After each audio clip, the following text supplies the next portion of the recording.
प्रश्न, मैंने धन तो कमाया लेकिन शुरुआत ही गलत हो गई।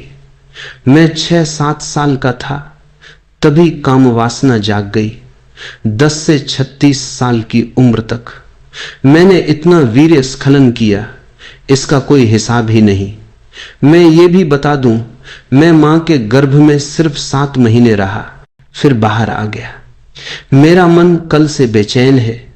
जब मैं वीर्य नहीं बचा पाया तो प्रज्ञा कैसे पैदा होगी? इसीलिए मैं मूर्ख हूं, बिना जाने जानने का दावा करता हूं। संन्यास लिया, फिर भी भागने की कोशिश कर रहा हूं। क्रोध और अहंकार ने मुझे बुरी तरह जकड़ लिया।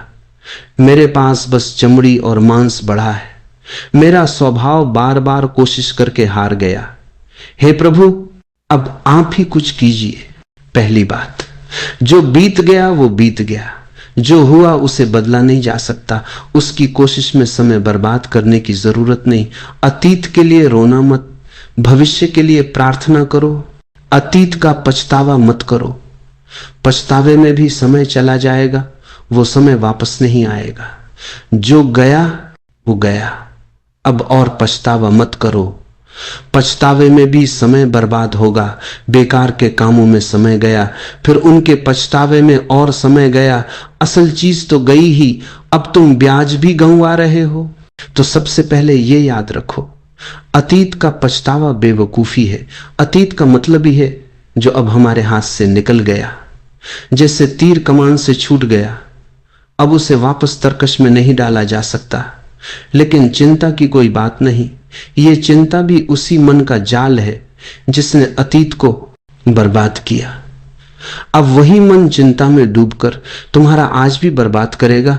फिर किसी दिन भविष्य में, जब भविष्य आज बनेगा, तुम पछतावे के लिए पछताओगे। ये एक बुरा चक्र है जिसमें इंसान फंसता चला जाता है।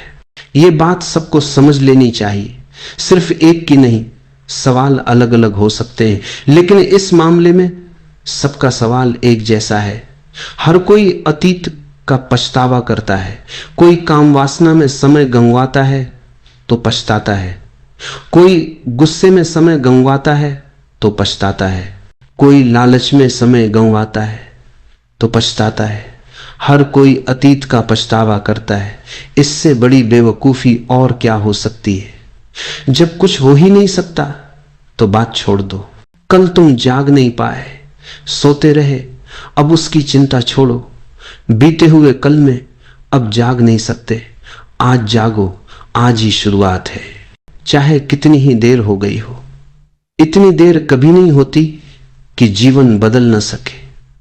अगर तुम्हें इतनी समझ बची है कि मैंने अतीत को बर्बाद किया, तो ये बहुत बड़ी समझ है। एक किरण भी बची है तो सूरज को खोजा जा सकता है। एक बीज भी बचा है तो पूरा बगीचा बनाया जा सकता है। कोई इतना नहीं गंवाता कि सब कुछ गंवा दे। गंवाना मुमकिन ही नहीं, क्योंकि हमारी असल संपत्ति हमारा अंदरूनी स्वभाव है। हम जितना भी गंवाएं, उससे रास्ते में मुश्किलें बढ़ती हैं, लेकिन हमारा स्वभाव नष्ट नहीं होता। समय कितना भी बर्बाद कर लो, तुम्हारा स्वभाव बर्बाद नहीं होता।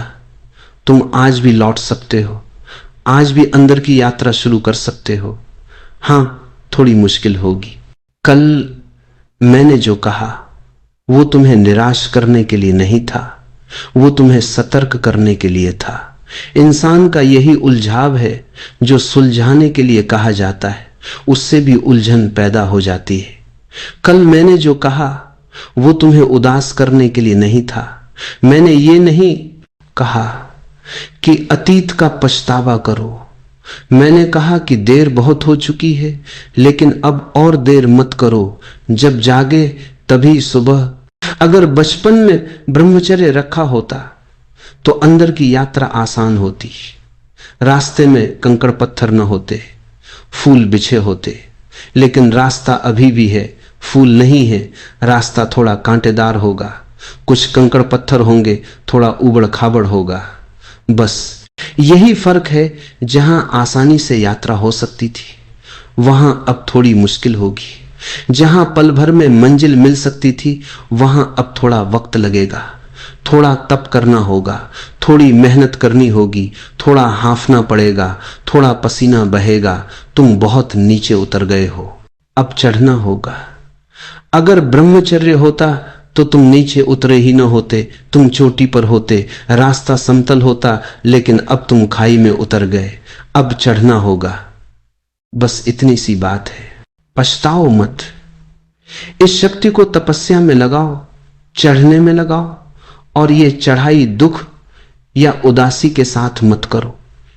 इसे सौभाग्य समझो कि तुम अभी भी जाग गए। बहुत लोग हैं जो अभी तक नहीं जाग गए। तुम छोटी खाई में उतरकर जाग गए, लेकिन बहुत लोग गहरी खाइयों में उतर गए और उतरते ही चले जा रहे। हमेशा जीवन का सकारात्मक पहलू देखो ताकि तुम उदास न हो। जो उदास है उसके पैरों में पत्थर बन जाते हैं, जो निराश है वो थक कर बैठ जाता है। मैंने कई लोगों को देखा है जो मंजिल के ठीक सामने थक कर बैठ गए, अगर वो उठ जाएं तो मंजिल उनके सामने है। अक्सर ऐसा होता है। लोग लंबी यात्रा तो पूरी कर लेते हैं, लेकिन जब मंजिल करीब आती है तब थक कर बैठ जाते हैं। 2 कदम चलना मुश्किल हो जाता है। लंबी यात्रा तो वो उम्मीद में पूरी कर लेते हैं, लेकिन जब मंजिल सामने आती है तब थकान महसूस होती है। वो बैठ जाते हैं, सोचते हैं अब तो मंजिल पास है, अब तो पहुंच ही जाएंगे।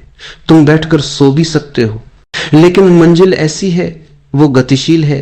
तुम बैठ जाओगे, मंजिल रुकेगी नहीं, मंजिल भाग रही है। जब तुम आंख खोलोगे शायद मंजिल सामने न हो, किसी एक पल में वो सामने थी, किसी खास मन स्थिति में थी, दूसरी मन स्थिति में वो सामने नहीं होगी। मंजिल कोई स्थिर चीज नहीं है, कोई वस्तु नहीं है। ये भावनाओं का उमड़ना है, प्रेम के पल में, प्रार्थना के पल में। मंजिल पास होती है जब प्रेम खो जाता है, प्रार्थना खो जाती है। मंजिल दूर हो जाती है, दूरी और पास होना तुम्हारे मन की अवस्था पर निर्भर है। जब मन बिल्कुल शांत होता है तब तुम मंजिल के अंदर होते हो, तुम भवन के अंदर होते हो, मंदिर के अंदर होते हो। जो गया वो गया, चिंता की कोई बात नहीं। सबने कुछ न कुछ गंवाया है। तुम अकेले थोड़े ही हो, सब भटके हैं। तुम अकेले थोड़े ही भटके। शायद ये भटकना जरूरी था, शायद यही भटकाव तुम्हें मेरे पास लाया। इसे मैं कहता हूं जीवन को सकारात्मक नजर से देखना। कुछ दिन पहले एक शराबी मेरे पास आया। उसने कहा, मैं शराब पी पी कर बर्बाद हो गया, अब छोड़ भी नहीं सकता, आदत बहुत गहरी हो गई। सिर्फ मन की नहीं, शरीर की भी आदत बन गई। अब छोड़ने की कोशिश करता हूं तो शरीर बेचैन हो जाता है। मेरे डॉक्टर भी कहते हैं छोड़ना आसान नहीं होगा, शरीर को इसकी जरूरत पड़ गई है। मैंने अपना जीवन बर्बाद कर लिया। वो रोने लगा, उसने सिर पीट लिया। मैंने कहा, जरा गौर से देखो, बहुत लोग हैं जो शराबी नहीं है फिर भी मेरे पास नहीं आए। शायद तेरी शराब ही तुझे मेरे पास लाई। शराब को भी धन्यवाद दे, जीवन को अच्छी नजर से देख। कभी कभी मंदिर का रास्ता मधुशाला से होकर भी जाता है। मंदिर के पड़ोस में रहने वाला वो चूक सकता है, लेकिन मधुशाला से आने वाला वो मंजिल पा सकता है। उठने के लिए गिरना जरूरी है, पाने के लिए खोना जरूरी है, नहीं तो पाने का पता ही नहीं चलता। इसीलिए हम बचपन को खोते हैं। अब जब हम बचपन को फिर से पाएंगे, होश के साथ, खोज के साथ उसे बनाएंगे, तब हमें उस सौभाग्य का पता चलेगा। सब बच्चे रहे हैं, लेकिन किसने जाना उस सौभाग्य को? सबने यूं ही गंवा दिया। जीसस कहते हैं, जो बच्चों जैसे होंगे वही मेरे प्रभु के राज्य के हकदार होंगे। हम सब बच्चे थे, लेकिन जब हम बच्चे थे तब हमें कुछ पता न चला कि हम प्रभु के राज्य के हकदार हैं। हम उस राज्य के अंदर थे, लेकिन हमें कैसे पता चलता? मछली को सरोवर का पता तब चलता है जब मछुआ उसे जाल में खींच लेता है, रेत पर पटक देता है, तब वो तड़पती है, तब वो रोती चिल्लाती है, तब वो कहती है हाय। मुझे अब तक नहीं पता था कि मैं सरोवर में थी। सरोवर को जानने के लिए रेत पर तड़पना जरूरी है। यही जीवन का गणित है। तो घबराओ मत, जो हुआ वो हुआ। रेत पर तड़प लिए, बहुत हुआ। अगर इतना जीवन बचा है कि तड़प महसूस हो रही है तो सरोवर दूर नहीं है, वो कहीं पास ही है।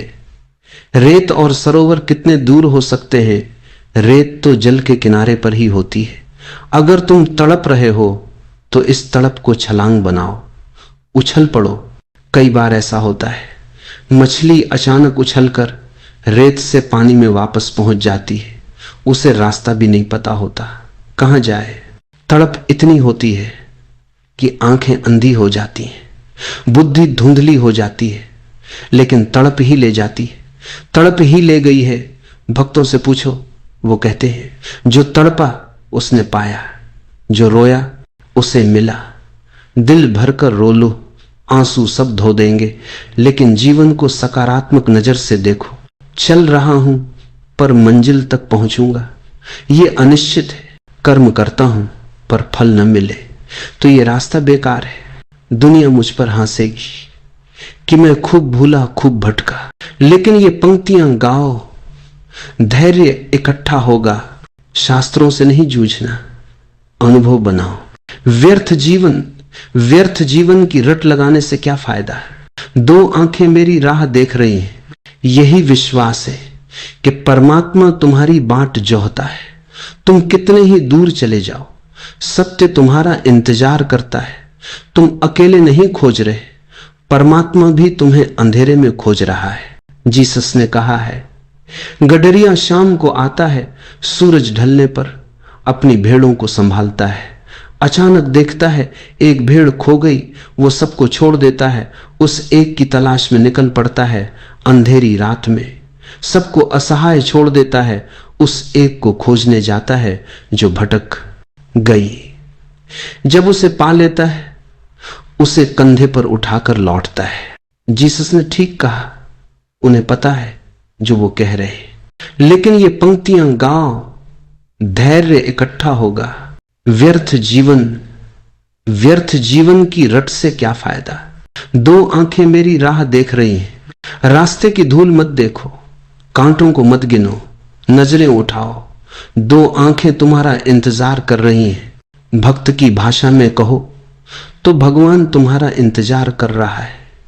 ज्ञानी की भाषा में कहो, सत्य बेताब है। खुलने के लिए जैसे दुल्हन बेताब है कि दूल्हा आए, घूंघट उठाए, सत्य बेताब है। घबराओ मत, अपनी भूलों का हिसाब मत रखो, परमात्मा कंजूस नहीं है। पंडितों ने, पुरोहितों ने तुमसे कितना ही कहा हो कि वो तुम्हारे पापों का हिसाब रखेगा, मैं कहता हूं वो पापों का हिसाब रख ही नहीं सकता। परमात्मा और पापों का हिसाब, ये बात दुकानदारी जैसी हो जाती है।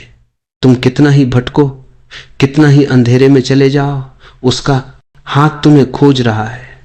इसलिए सकारात्मक नजर पकड़ो। पहली बात, जो हुआ वो हुआ, इसे एक बुरा सपना समझो। तुम्हारी जिंदगी इससे ज्यादा कुछ नहीं। ब्रह्मचर्य भी एक अच्छा सपना है, ब्रह्मचर्य भी एक अच्छा सपना है। हां, अगर रात को अच्छा सपना देखो तो सुबह तुम थोड़ा मुस्कुराते हुए उठते हो, बस यही फर्क है।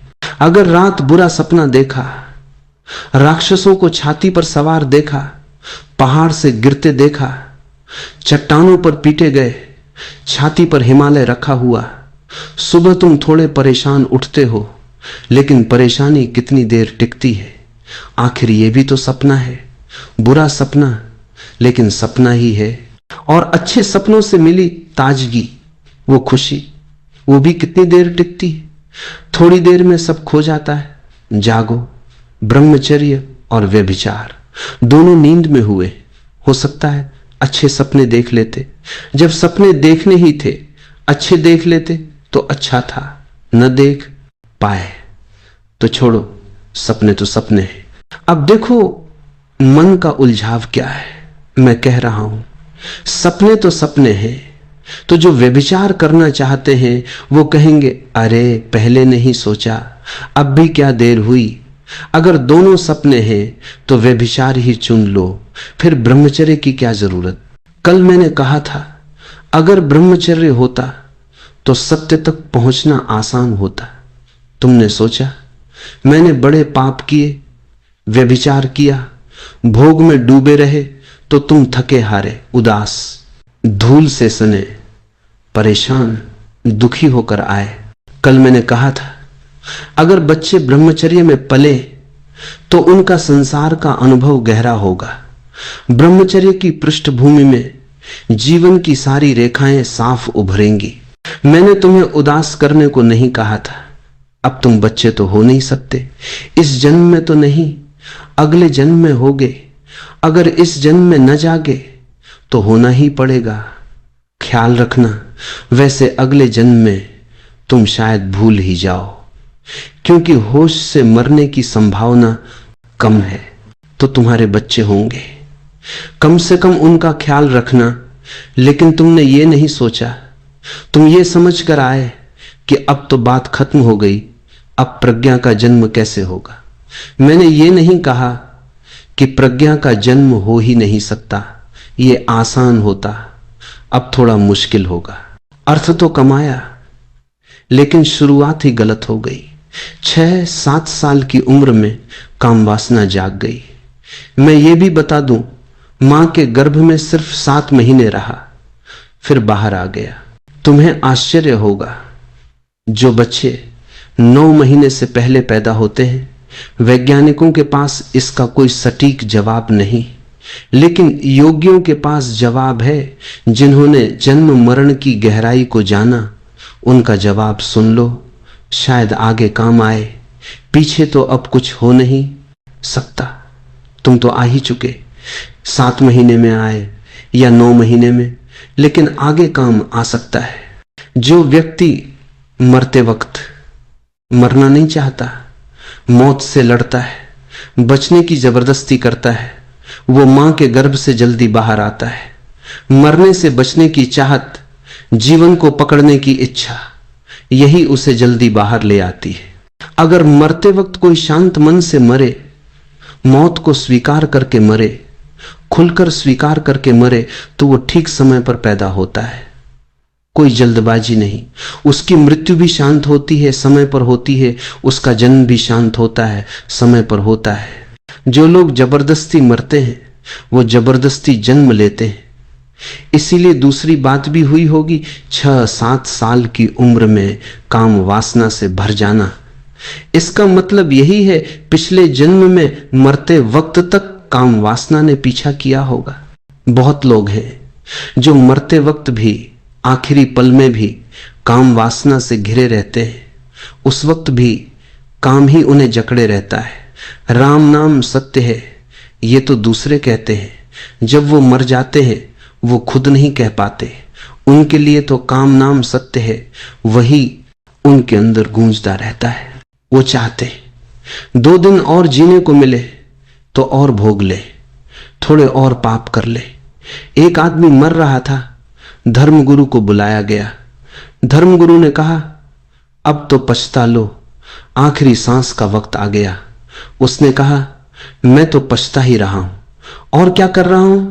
धर्मगुरु ने कहा, तुम और पछता रहे हो। वो आदमी साफ था, कभी मंदिर नहीं गया, कभी शास्त्र नहीं छुआ, कभी सत्संग में नहीं बैठा, मरते दम तक भोग में डूबा रहा। धर्मगुरु ने कहा, तुम और पछता रहे हो? उसने कहा, हां पछता रहा हूं, लेकिन गलत मत समझो, मैं उन पापों का पछतावा कर रहा हूं जो मैं कर न पाया। कर ही लेता, अब पछता रहा हूं, आखिरी घड़ी आ गई, समय नहीं बचा।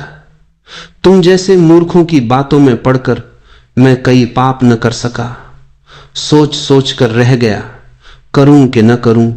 अब मौत आ गई, अब कौन जवाब देगा? लोग पछताते हैं कि वो और न कर पाए, और धन कमा लेते, किसी स्त्री से प्रेम रचा लेते, किसी पुरुष को पा लेते, कोई बड़ा पद हासिल कर लेते, मन में यही गोरख धंधा चलता है, राम का नाम नहीं आता, काम ही घेरे रहता है। तो अगर मरते वक्त काम वासना ने घेर रखा तो अगले जन्म में काम वासना जल्दी जाग जाएगी। हम अपना जीवन खुद बनाते हैं, जो हम मांगते हैं वो मिल जाता है। यही यहां की मुसीबत है। सोच समझ कर मांगो, जो मांगोगे मिलेगा, जो मांगते हो वो मिल ही जाता है। तुम बीज बोते हो, फिर तुम ही फसल काटते हो। मरते वक्त अगर काम वासना थी तो अगले जन्म में काम वासना के बीज जल्दी पक जाएंगे। अगर मरते वक्त राम की याद थी, काम का कोई भाव न था, तो अगले जन्म में ब्रह्मचर्य आसान हो जाएगा। राम के भाव में डूबकर मरने वाला, उसने काम के बीज जलाने का बड़ा उपाय कर लिया। वो लंबे समय तक ब्रह्मचर्य में जी सकेगा। इसीलिए जब कोई मरता है, हम उसकी अर्थी के पास राम नाम सत्य कहते, गंगाजल उसके मुंह में डालते। वो खुद तो ये न कर सका, वो शराब में डूबा रहा। गंगाजल उसे नहीं जंचा, वो खुद नाम न ले सका। मरते हुए के कान में हम गायत्री पढ़ते हैं, मंत्र जपते हैं, नमोकार का उच्चार करते हैं मरने वाले के लिए। ये वो काम है जो उसे अपने जीवन में करना था, लेकिन अब दूसरे कर रहे हैं, ये औपचारिक हो गया। लेकिन पहले ऐसा नहीं था। कुछ लोगों के लिए आज भी ये औपचारिक नहीं है, इसमें एक तालमेल है।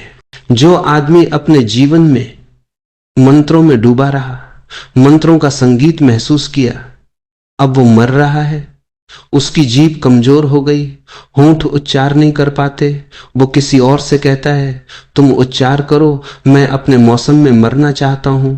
वो कहता है तुम गाओ, गुनगुनाओ, मेरी ताकत अब खत्म हो गई, मैं डूब रहा हूं। लेकिन आखिरी पल में मेरे कान में वही संगीत आए, मेरा प्रभु स्मरण आए, जो जीवन भर गंगा से जुड़ा रहा। गंगा यानी पवित्रता, गंगा यानी साफ सफाई, गंगा यानी जीवन का कौनापन। वो मरते वक्त कहता है अब मैं जा रहा हूं, मेरे हाथ कमजोर हो रहे हैं, लेकिन जाते जाते मेरा आखिरी स्वाद गंगा का हो, क्योंकि आखिरी स्वाद अगले जन्म का पहला स्वाद बनेगा। मैं गंगा की याद में डूब जाऊं, ताकि जब फिर आंख खुले, नया जन्म हो, जीवन की कली खिले और फूल बने, तो मैं गंगा से भरा हुआ आऊं। तुम इसे आजमा कर देखो। रात को सोते वक्त जो आखिरी विचार हो उसका ख्याल करो, सुबह जागते वक्त वही तुम्हारा पहला विचार होगा, बिल्कुल वही। अगर रात को धन की सोचते सोचते सोए तो सुबह धन की सोचते उठोगे। अगर किसी चिंता में दबे दबे सोए तो सुबह उसी चिंता में उठोगे। रात भर वो चिंता तुम्हारे आसपास घूमती रहेगी, उसका माहौल बना रहेगा।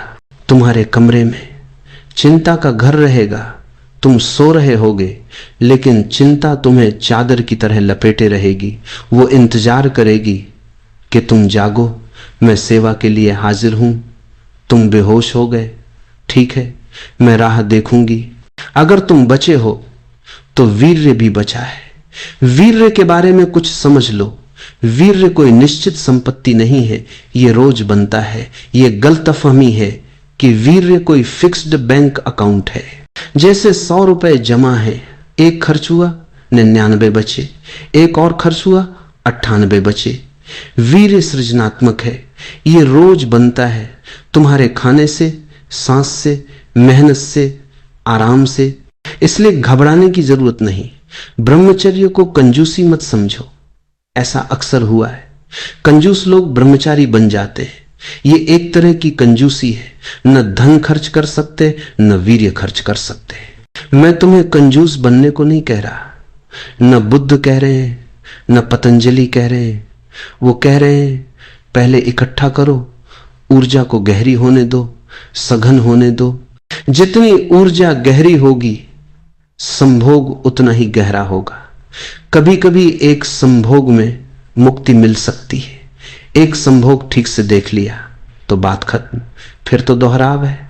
ध्यान रखो, अगर वीर्य बचा है तो पहला संभोग जितना गहरा होगा, दूसरा उससे कम गहरा होगा, तीसरा और कम, क्योंकि पहला संभोग 20-25 साल की इकट्ठी संपत्ति का नतीजा था। दूसरा संभोग रोज की इकट्ठी ऊर्जा का नतीजा होगा। आज तुमने वीर्य खर्च किया, 24 घंटे बाद फिर बन जाएगा। लेकिन ये रोजमर्रा का वीर्य है, इससे वो गहरा अनुभव नहीं मिलेगा जो ब्रह्मचारी को मिलता है। इसलिए ये मत सोचो वीर्य खत्म हो गया, अब क्या करें। वीर्य आज भी बन रहा है, रोज बन रहा है। वीर्य तुम्हारा जीवन है। अगर आज तुम ब्रह्मचर्य की दिशा में थोड़े कदम उठाओ तो तुम्हारा सरोवर फिर भर जाएगा। जीवन कंजूस नहीं है। तुमने भूल की तो जीवन नहीं कहता बस अब तुम्हें कुछ न मिलेगा। जीवन तुम्हें 1000 बार देता है। तुम 1000 बार भूल करो, वो 1001 बार देता है। तुम जीवन को हरा नहीं सकते। घबराओ मत, जो समय गया वो गया, उसे जाने दो। आज ब्रह्मचर्य का भाव जागे। तुम कहते हो 30-35 साल गुजर गए, गुजरने दो, तुम फिर से बच्चे बन जाओ। तब तुम्हें समझ नहीं थी। तुम क्या करते? कोई समझाने वाला भी तो नहीं था। जो समझाने वाले थे वो उलटे थे। उनके कारण ब्रह्मचर्य पैदा नहीं होता। उनके कारण ब्रह्मचर्य जल्दी टूट जाता है। समझाने वाले इतने ना समझ हैं कि उनके कारण काम वासना और बढ़ती है। ये बड़ी हैरानी की बात है। समाज में 2 तरह के लोग हैं। एक वो जो तुम्हारी काम वासना का शोषण करते हैं। फिल्में, कहानियां, उपन्यास, गीत, संगीत, बाजार, ये सब तुम्हारी काम वासना को भड़काते हैं। छोटे छोटे बच्चों में भी काम वासना जगाने की कोशिश करते हैं। ये बाजार तुम्हारी गर्दन पर तलवार रखे, ये जानता है काम वासना गहरी है, इसलिए हर चीज को काम वासना से बेचो। कार बेचनी हो, कार अकेली नहीं बिकती, उसके साथ नग्न स्त्री खड़ी करो। लेकिन तब लगता है देर हो गई। मैं तुमसे कहता हूं देर नहीं हुई। जब जागे तब सुबह। चिंता छोड़ो, बेचैन मत हो। वीर्य कोई बंधी हुई चीज नहीं, वो रोज बनता है। उसे इकट्ठा कर सकते हो, अच्छा होता। पहले न गंगवाया होता, लेकिन अभी भी कुछ बिगड़ा नहीं। घबराओ मत। अगर तुममें इतना बोध है कि अब प्रज्ञा कैसे पैदा होगी, तो प्रज्ञा पैदा होने लगी है। यही प्रज्ञा का पहला कदम है। तभी तो मूर्ख हूं, बिना जाने जानने का दावा करता हूं। अगर ये समझ आ गया तो प्रज्ञा ने पहला कदम ले लिया, संन्यास लिया। फिर भी भाग रहा हूं। अगर ये समझ आ गया तो पैर कब तक भागेंगे। क्रोध और अहंकार ने मुझे जकड़ लिया। अगर ये दिखने लगा तो बीमारियों से दूरी शुरू हो गई। बस चमड़ी मांस बढ़ा है। जिसे ये समझ आ गया उसके प्रज्ञा के बढ़ने का वक्त आ गया। और ये भाव ठीक है। स्वभाव बार बार कोशिश करके हार गया। प्रभु अब आप ही कुछ करें। इस भाव को प्रार्थना बनने दो, इस असहाय भाव को पूजा बनने दो। लेकिन फर्क समझ लो, इसमें गलती हो सकती है। असहाय भाव तुम्हें मुक्त कर सकता है, लेकिन निराशा से उठा यही भाव तुम्हें बर्बाद कर सकता है। निराशा से मत कहो अब आप ही कुछ करें, असहाय भाव से कहो। दोनों में क्या फर्क है? निराशा में तुम सोचते हो कुछ हो नहीं सकता, चलो ये भी आजमा ले। शायद गुरु पर छोड़ने से कुछ हो, शायद प्रभु पर छोड़ने से कुछ हो। लेकिन तुम जानते हो ये हो नहीं सकता। अपने किए न हुआ तो इनके किए क्या होगा। मजबूरी है। चलो इसे भी देख लें। अगर निराशा से ये भाव आया तो ये पूरा नहीं होगा, क्योंकि इसमें जान ही नहीं है। असहाय भाव अलग है।